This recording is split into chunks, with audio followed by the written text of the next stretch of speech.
আসসালামু আলাইকুম, সবাইকে হাসান মিডিয়া চ্যানেলে স্বাগতম। দীর্ঘ কয়েকদিন এতই দাবদাহ এবং এত গরম যে মানুষ অতিষ্ঠ হয়ে গেছিল। সাধারণত বাতাসের ভিতরে থাকলেও মানুষ ঘামে যেত, এত গরম ছিল। কিন্তু আল্লাহর রহমতে হঠাৎ করে মুষলধারে বৃষ্টি হচ্ছে গ্রাম অঞ্চল, যেটা দেখতে পাচ্ছেন, যেখানে এত পরিমাণে বৃষ্টি হচ্ছে যেটা বলার মতো ভাষণে দেখতে পাচ্ছেন। প্রচুর পরিমাণে বৃষ্টি। এটা সাধারণত গ্রাম অঞ্চলে বৃষ্টিগুলো ঝড় বৃষ্টির মতো দেখা যায়, পুরো ঝড় স্রোত একটু দেখাই। অনেক বাতাস, আর বাতাসের পাশাপাশি মুষলধারা বৃষ্টি হচ্ছে। প্রায় 10 মিনিট যাবৎ বৃষ্টিগুলো পড়ছে।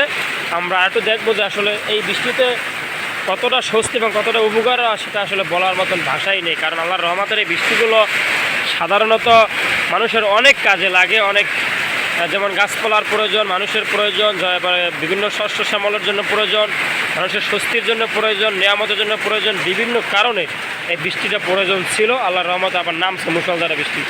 জানি না এই বৃষ্টি কতদিন চলবে, তবে মুষলধারা হচ্ছে বৃষ্টি এই মুহূর্তে। ভিডিওটি ভালো লাগলে শেয়ার করতে পারেন।